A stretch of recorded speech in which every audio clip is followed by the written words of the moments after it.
But before we start asking questions, they're each going to tell us, about themselves and a little bit about their ventures. I'm Ken Malone, and I'm the executive something. Executive officer, executive intern, yeah, I think that's it, something like that. So I created this company called Early Charm Ventures. Right? And obviously it's got Baltimore in the name, we're very Baltimore-centric. We go into universities, we find really cool stuff, faculty, especially science-based faculty. We license it, we set it up into a company, and we turn that science into new products and new ideas. And we do that quite a bit. Over the last 10 years, that's 34 companies that we've created. And we have a big team that runs it, 65 people. And those people are involved in all the aspects of the company. And the most important person in that entire company is this lady's husband. No, she's my co-founder. But Stephanie told me I had to hire her husband, and I did. Like I said, we all know each other, so that's the way it works. Okay, so on a somewhat serious note here, we hire a lot of scientists, engineers, we can work a lot of new products, new science and new products, and we can talk a little bit about that piece later. I can talk for the next 3 hours, but I think Stephanie wants to say something at this point. Thanks, Ken. Thanks, Stacey. My name is Stephanie Chin, she, her pronouns. I'm the Hutch program manager at Fearless, and Fearless is a software engineering company based out of Baltimore City, about 200 employees. We care a lot about community, which is why we started an incubator program called Hutch, which is what I run. It is an incubator specifically focused on underrepresented communities, so people of color and women looking to get into the government contracting space, to bring their technology to government to deliver better services, better outcomes for the people. So that's what I do. Prior to coming to Fearless, I was actually at MICA, Maryland Institute College of Art, right down the street, running their creative entrepreneurship program. So working with students, working with artists and designers and creatives is something that's very near and dear to my heart. I'm very happy to be here today. Thank you.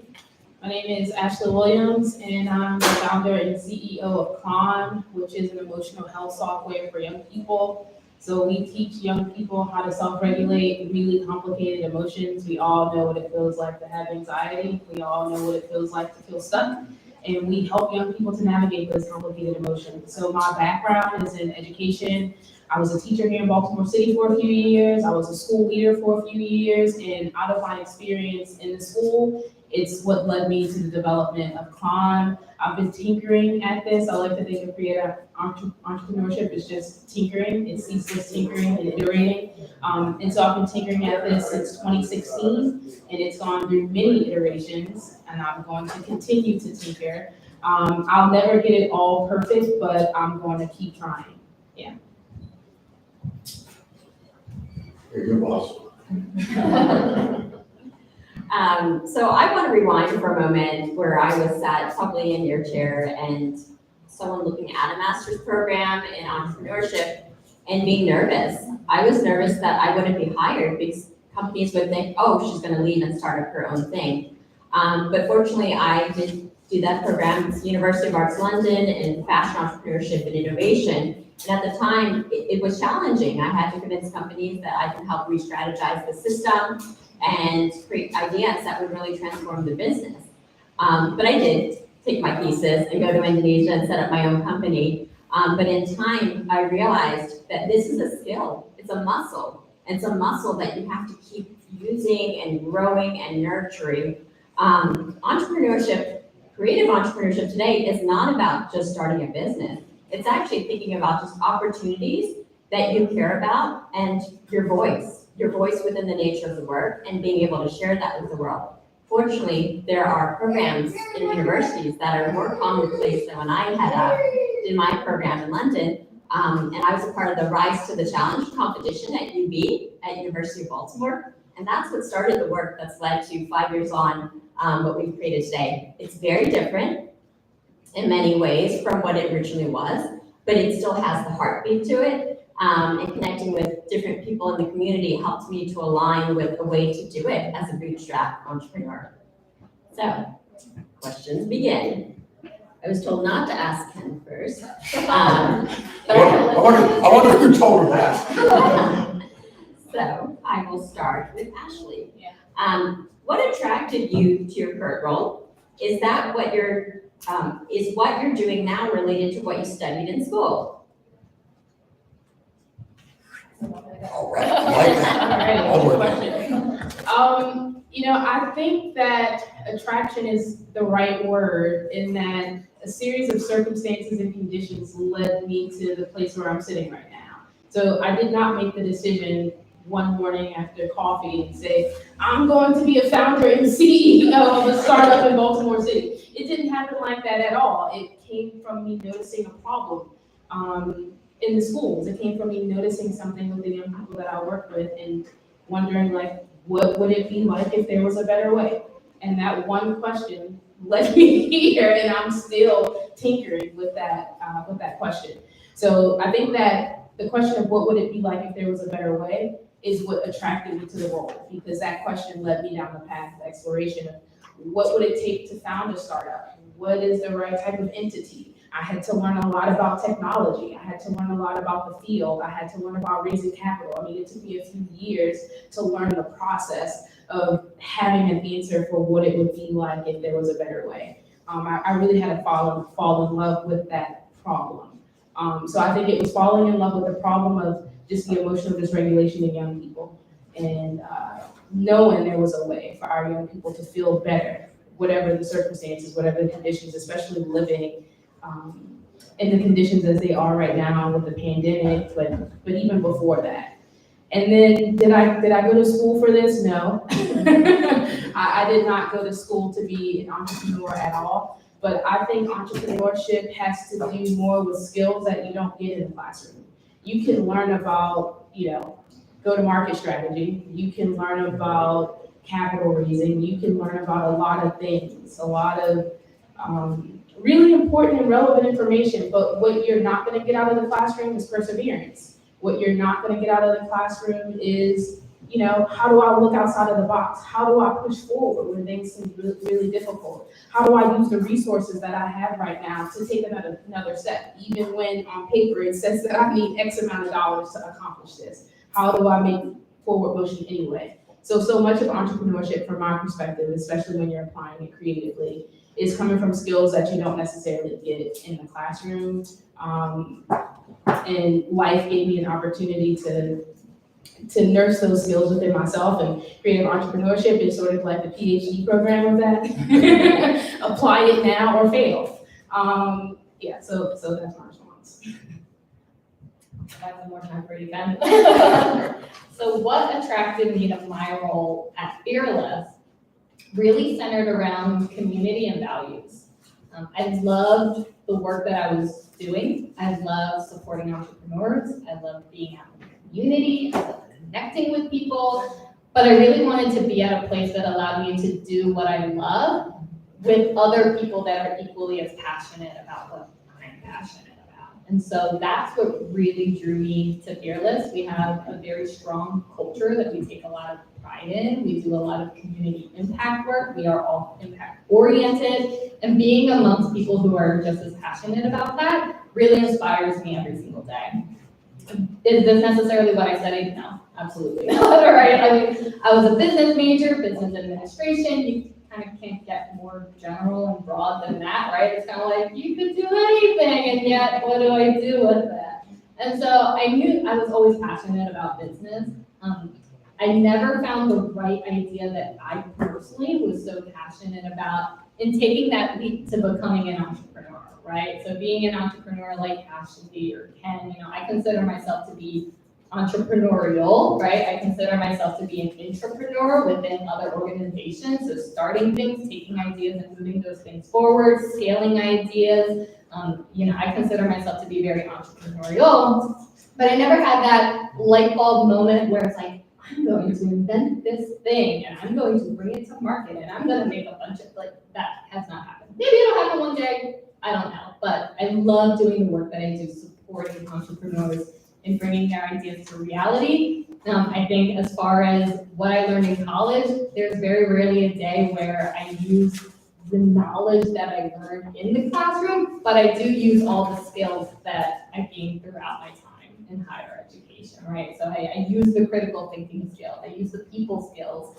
the emotional intelligence, the things that I had the opportunity to be able to develop in myself over the course of those 4 years. I use that all the time in my work. I think my strategy didn't pay off very well. I should have gone first. Can we do this over again? Hey, so I think that every single thing I look at, I want to change.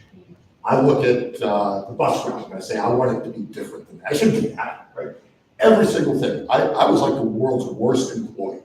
Because I would show up to work and everything we did, I'm like, that's wrong, we shouldn't do it that way.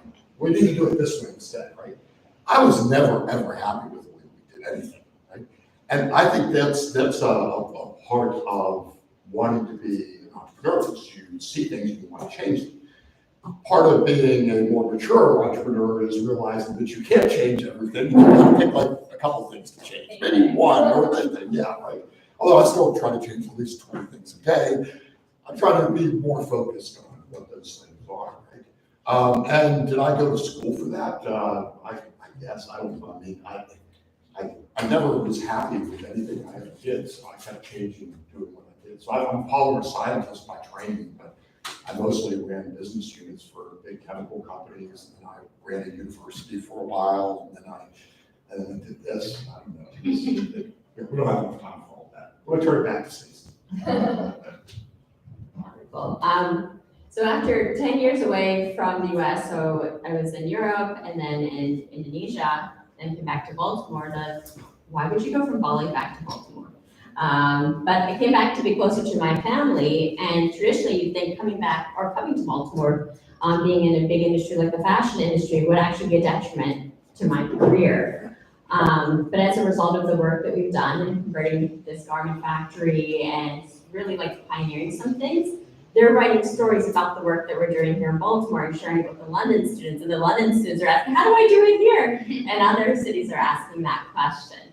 So we see New York, we see LA, we see all these like creative capital cities, and we're wondering like, well, why Baltimore? What is it about Baltimore that makes things special? Why are you able to incubate and grow and be still connected to the authenticity of the work?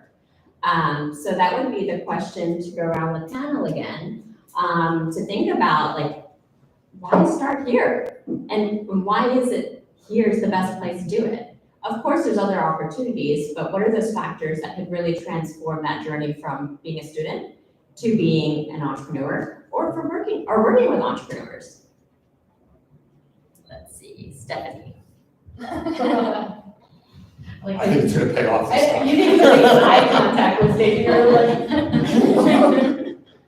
No, I think for me, Stacey, you said it perfectly in the introduction. I mean, Baltimore is such a special place, it's such a special community where folks genuinely want to help you, right? They're genuinely interested in what you're doing, and they're genuinely interested in helping you to get to the next step. So that's the thing that I love Baltimore. I mean, I think that is probably the thing that has gotten me to where I am today, right? It's the network, it's the community, it's the people that you can call on and, collaborate with, it's the people that you can pick their brains about, it's the great internship opportunities. We have some of these startups and really innovative companies that are looking for entrepreneurial people, that are looking for folks who maybe, they do want to jump out and start their own venture, and that's going to be seen as a negative thing, right? So what Stacey was afraid of, a lot of the time, like, that is success for somebody, right? If I can help you get to the next place and do what you want to do, that's a win for me. I'm not afraid of that. I'm not afraid of taking a bet on somebody and helping them reach their dream. And I think a lot of folks do feel that way here. Ashley, where are we going? Yeah, Baltimore is a place with the community, the networks, but it's also a place where the structures are in place for entrepreneurs, in terms of the accelerators that are here, in terms of the programming, there's capital here.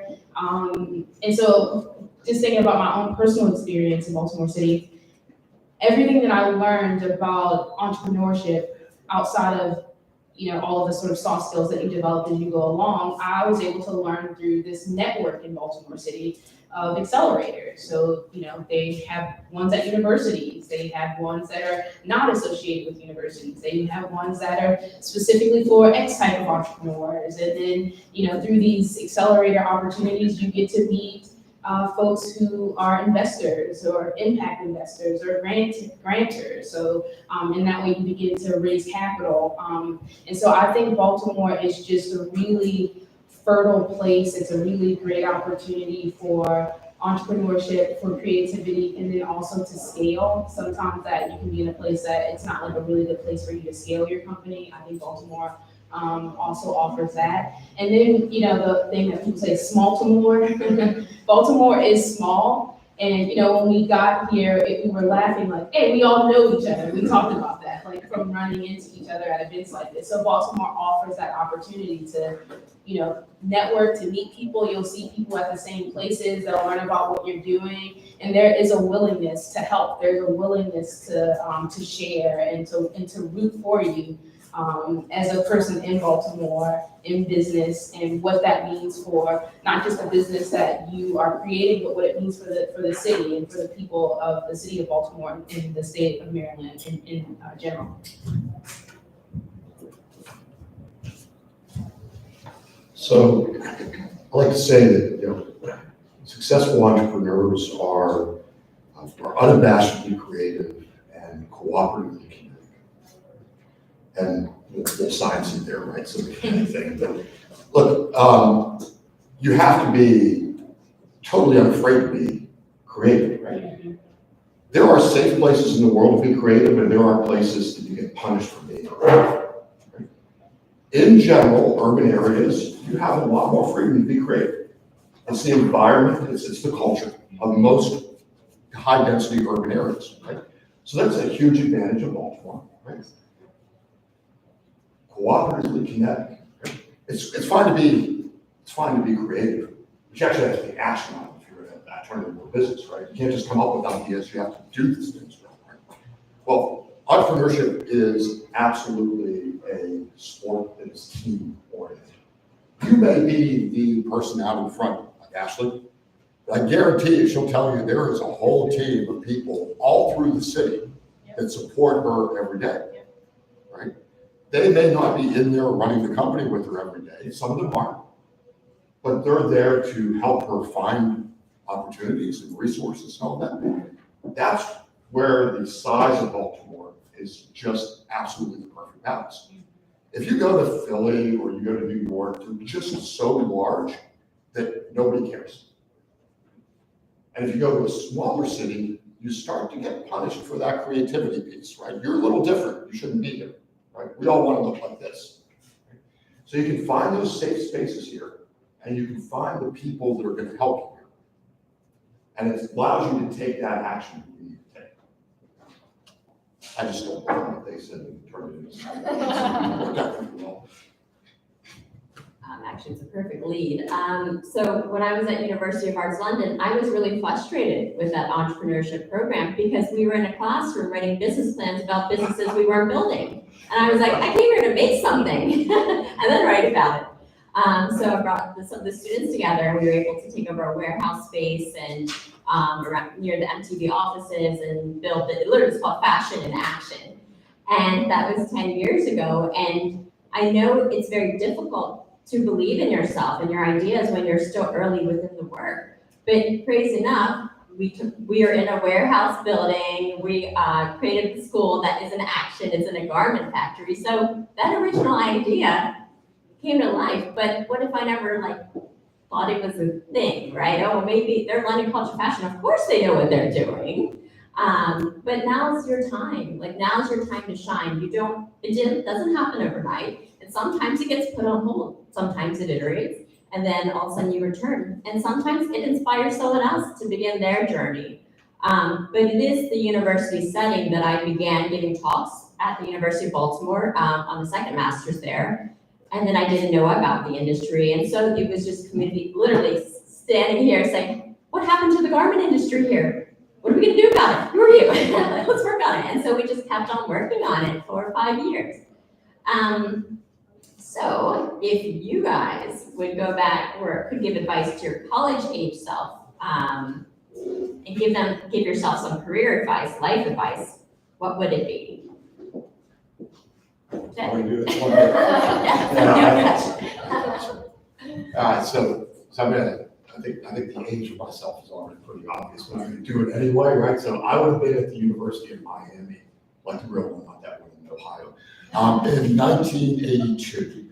And many of you are way too young to know what Miami was like in 1982, but it was not a place that you actually went to class and did things, right? They already did things. They were just involved white powders and things like that. But it was a crazy, crazy place, right? So I think one thing I would tell myself is maybe be a little more serious, not too much more, but a little more serious, right? But the other thing that I would say on a much more serious note, that I took a long time before I understood, right, is that social capital is all that matters, right? We hear about, okay, let's go raise money, let's go do this, how do I sell something, how do I turn it into capital?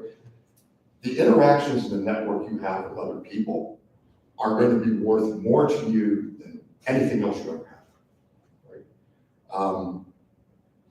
And the way to build that social capital is by just doing things for other people, right? I constantly hear young people saying, how do I network? How do I get to meet this person? How do I get to meet that person? You know what the answer to that is? Just do something for someone, and then do something for the next person, and then do something for another person. And within a year, you'll have this incredible network of people who remember you as somebody that did something for them and didn't ask for anything in return. And within 2 years, you will find this vast network that is helping you all the time without you ever asking for it. That will absolutely dwarf any amount of cash that anybody can ever give you. Beat that. I'll try. Okay, I think for me, I'm a perfectionist, right? So it took me up until this year probably to really embrace progress over perfection, right? So I never wanted to put my work out there unless it was perfect. Never wanted to share an idea or say something in a meeting unless it was just the way that I wanted. And so I found myself walking out of spaces thinking, I wish I would have said that thing, or I wish I would have showed up differently in that space. And it's taken me all this time to really get comfortable with, hey, just put it out there. What is the worst thing that could happen, right? And this idea around iterating, right? Constantly iterating. It doesn't have to be perfect. Whatever you're putting out there, whether it's artwork, whether it's an idea, something you want to say, something you want to do. I mean, there's no such thing as perfect. So just do it now. There's no better time than the present. And then I think the other thing that kind of goes into that is that feedback is a gift, right? So giving feedback to folks, receiving feedback, whatever idea that you're working on, yes, passion is incredibly important, and you got to be passionate about the thing that you want to do. But also, don't be so married to it that if it fails, you feel like you personally have failed. It's not about that. So those are kind of, I think, the things that if I could go back in time and tell my college age self, that's absolutely what I would tell myself. Thank you, Stephanie. So I was gonna also talk about perfection as well.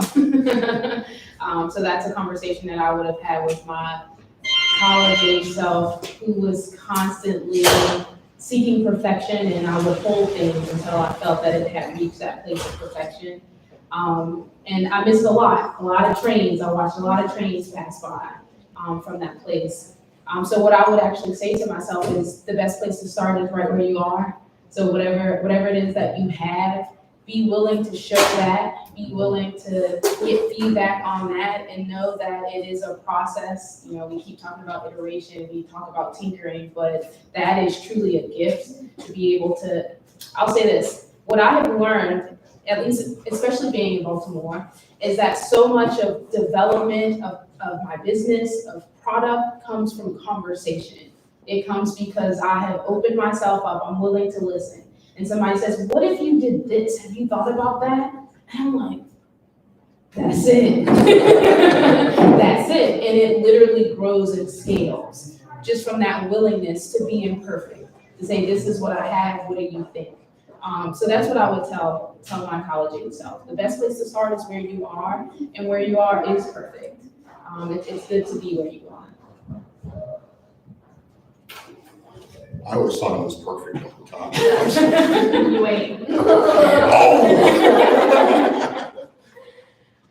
So you're always going to be afraid, at least I am. It's funny, having been doing the work that I've been doing for over the years, we just launched a new course, Intro to Fashion Entrepreneurship. We needed that, but I realized, oh no, our other courses are just fine, so I was going to take it down, and then 2 people signed up, and then I'm like, oh, it's not ready, and so they loved it. Now we have more people signing up, and it's now becoming one of our best-selling classes. So even when you feel that you're in a comfortable place, and you think that it can be reimagined, do it. Even the beginning of the work, talking in front of people. My first event, I had like 200 people there, and I literally cried like halfway through part of the presentation. And then I was like, I'm sorry, this sounds really like someone asked me a very sensitive question. But at the end of the presentation, there was a line of people wanting to talk to me, and one person just kept standing back. And I was like, I'm so sorry I didn't get to talk to you, but she wasn't coming forward. She ended up telling me that your moment crying actually connected me to you. It made you human. It made me feel that the journey is real, and that you're like not like this. We're not these poster children of heroes. We're just the ones that cry and get back up occasionally. But she ended up being the person coming back to Baltimore who literally drove from Pennsylvania, took me to 5 different people who had fashion companies here and connected me.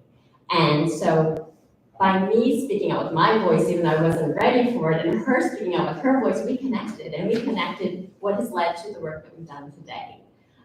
So I want to pause here and open the for questions, yeah? And I can walk around and do the microphone.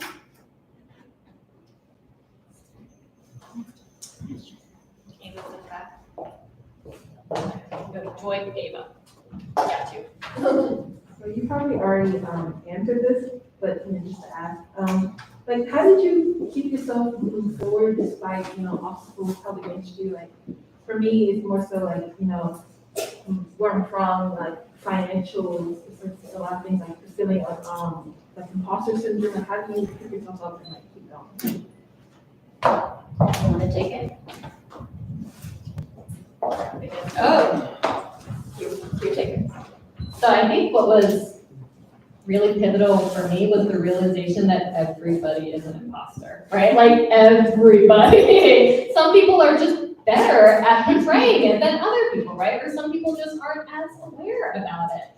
And so for me, that was life changing because I'm like, oh, like half the time you walk into a room and you're like, these people are not smarter than I am, or better than I am, or more experienced than I am, but it doesn't hold them back. So why should it hold me back, right? And so realizing that everybody is, to an extent, faking it till they make it, like that was really pivotal for me.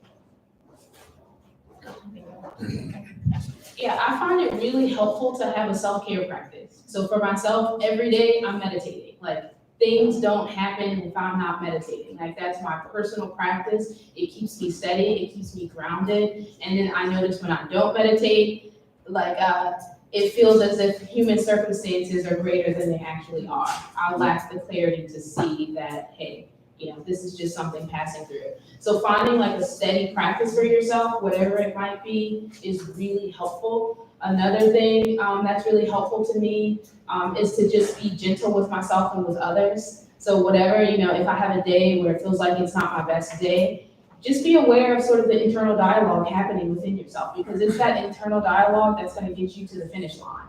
Like, if you have negative internal dialogue, see if you can work with yourself, because it's really hard to create something from nothing. We're talking about from conception to fruition. This is what entrepreneurship is, from conception to fruition. It's really hard to get to the fruition part if you don't have the internal dialogue telling you that you can get there. I'm not saying that every moment, there is there's a stadium of people cheering you on inside of yourself. It's not like that all the time. but you have to be able to, as my grandmother used to say, take a kicking and keep on living. Meaning, like, if you fall, you have to be able to get up. Like, that's what it takes. That's what it takes. And you might fall a million times. It's likely that you'll get a million no's. I got no's for years. Ken will tell you. For years, it took me years to raise capital, right? And then you start to add in some of the dynamics of being a Black woman in tech for whatever your thing is, right? If you're not a white male in this society, God bless you, right? But you can do it anyway. You can do it anyway. It's just really about that internal conversation that you have and your belief in yourself that you can do it as long as you're willing to get up. If you are willing to get up when you fall, you'll get there. Oh, pass on.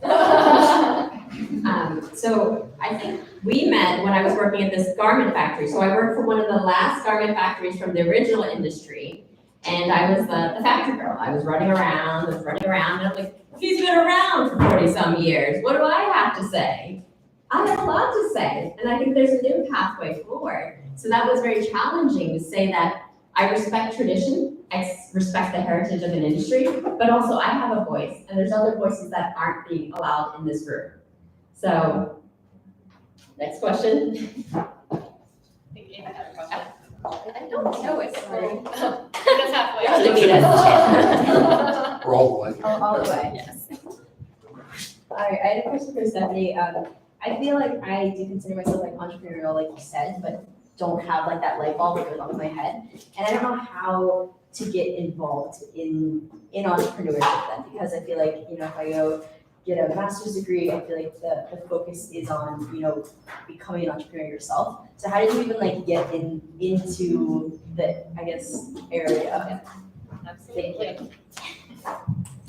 So for me, it was surrounding myself by other entrepreneurs, right? So that was a lot of the nature of the work that I do in supporting entrepreneurs and helping them. But also, I'm a big believer in surrounding myself by people who are smarter than I am, or, you know, people that I could learn from and gain experience from, social capital, you know, network with, and all of that. So for me, it was finding those spaces of companies and innovators and other people who are entrepreneurial, and maybe some of them are entrepreneurs and have their own businesses. A lot of them might just be passionate about entrepreneurship and want to support in different ways, and so they choose to work at a startup instead of a huge, you know, Fortune 500 company, or, you know, they choose to intern with that smaller company and do something that they feel like the work resonates more with them, team dynamic resonates more with them, and they're not just a number in an organization. So that was my approach, to surround myself in that community and to get to know people and to be able to learn from that. And maybe one day that light bulb idea will hit me, I don't know, but so far I've been having a blast doing the work that I do. so two things to that. One is kind of very pragmatic, right? What you're talking about and what Stephanie does is it has this thing called economic development, right? So that's actually a discipline, right? It's things that people call themselves economic developers. Do a lot of these things that you're talking about.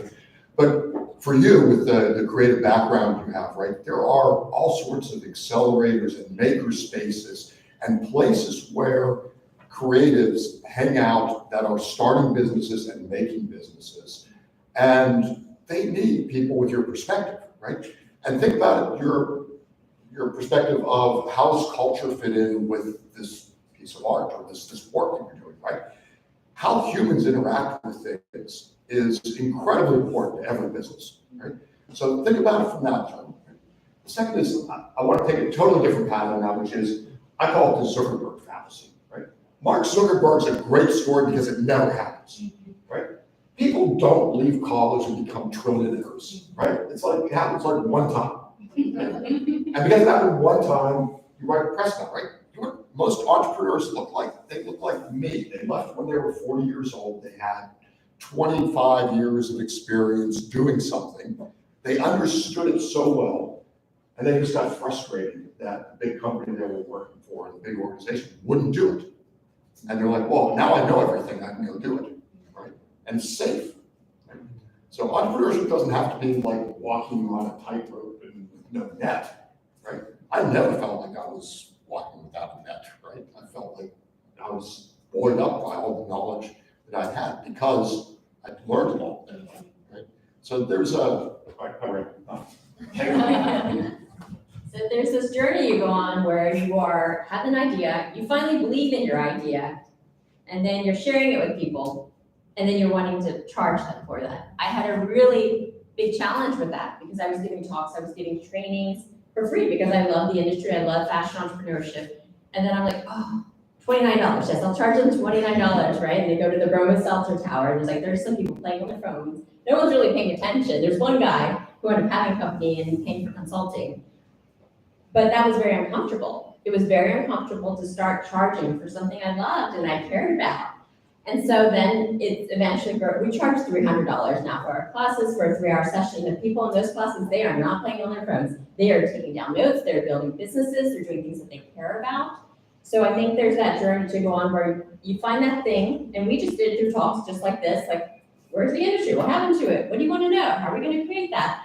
To the point where we started creating what they wanted to know, and then letting them learn, see what's really working, and then charging them for that, and then getting more fine-tuned and creating more offerings around that. So you don't have to have everything mapped out, but what I really love about the entrepreneurs I see in Baltimore in particular is they're very impact-driven. They're very true to the integrity of why they're here.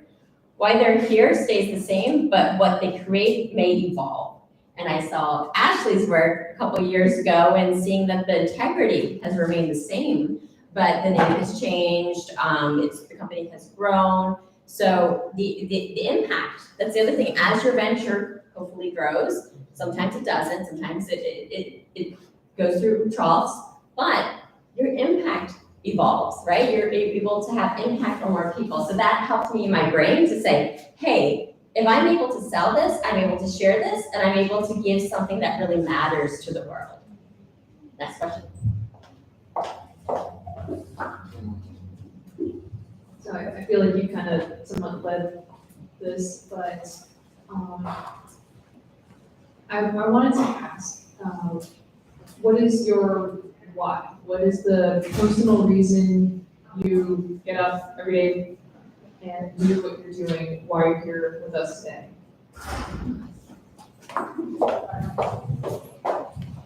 The background is I was born in Indonesia. I grew up in Baltimore, lived here when I was 3, grew up in Pigtown, inner city girl. Moved to London, picked up the accent, and then I don't think water. not really. It's nice if you think so. Good.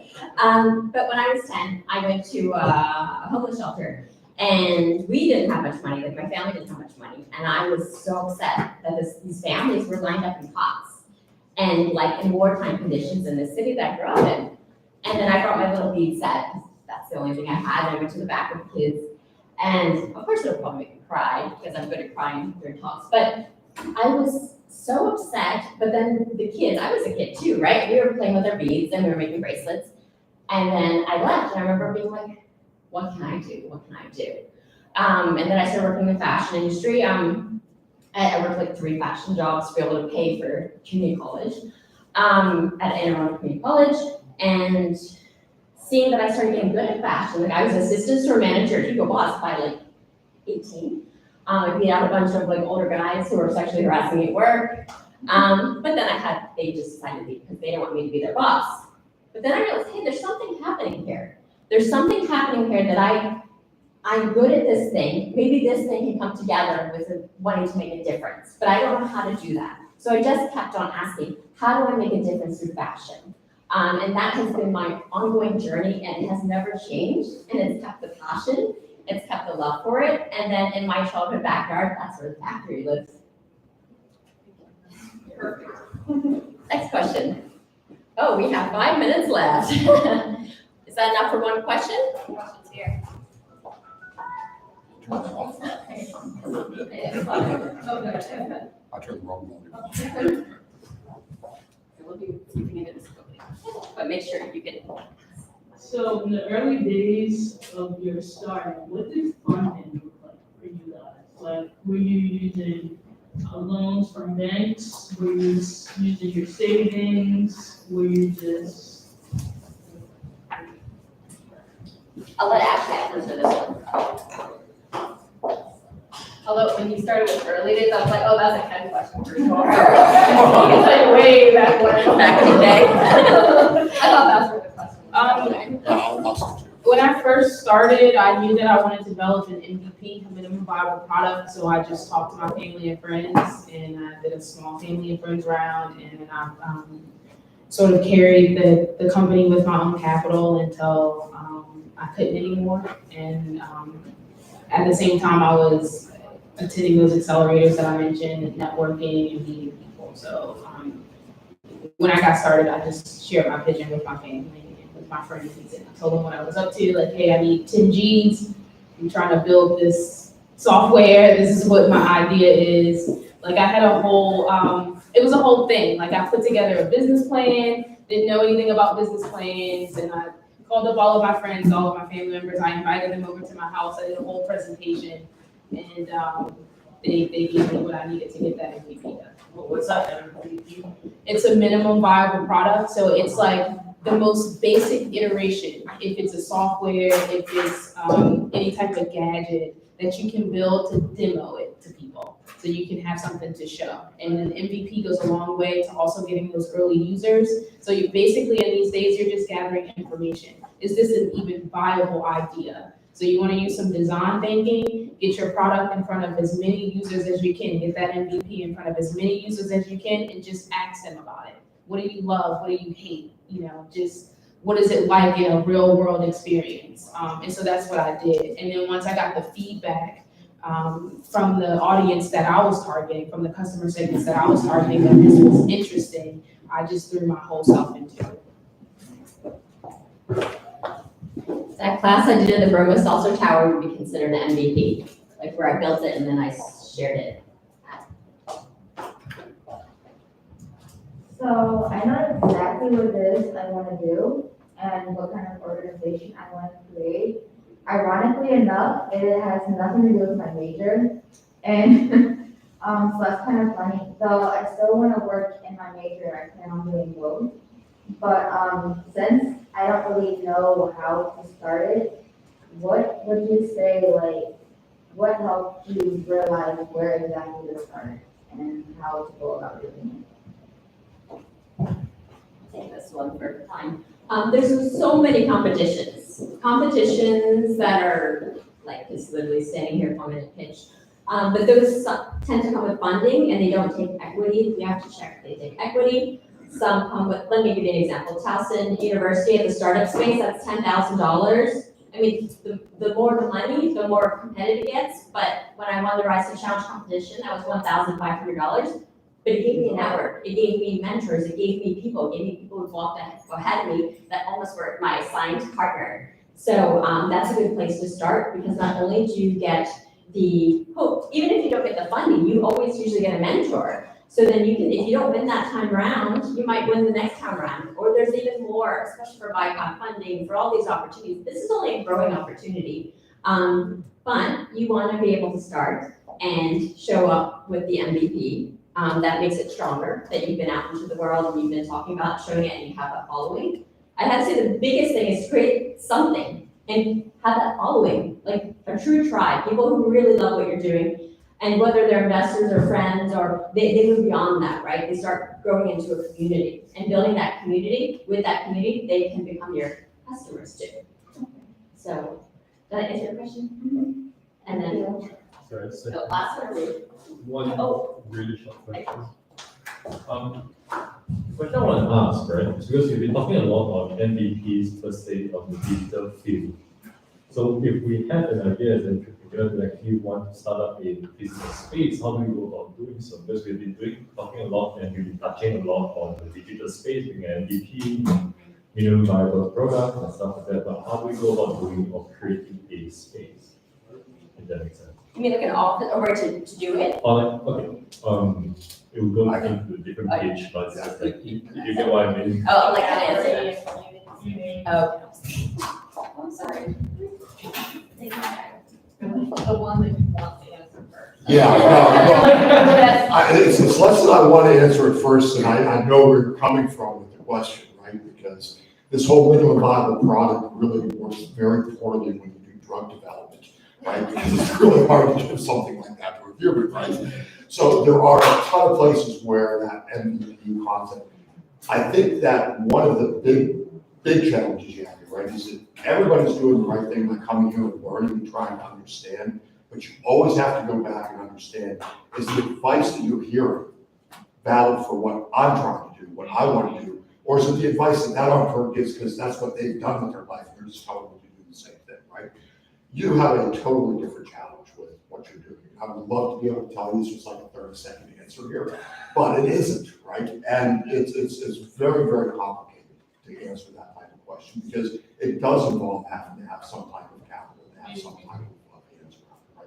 And it becomes really complicated as to what that is. And I'll be around, so I'm happy to take a much more granular answer to it, okay? Thank you. Let's give a round of applause, y'all. Ashley, Stephanie, and Stacy, thank you so much for spending your evening with us. And they would not be here if they did not want to talk to college students, right? So talk to them after, bend their ear, ask them more questions. Like they want to talk to you all. That's why they're here, and that's why y'all are here. So make sure that happens. We're getting our camera stuff set back up so you can get a photo after. And we also are raffling off either a LinkedIn or resume review session. So if you enter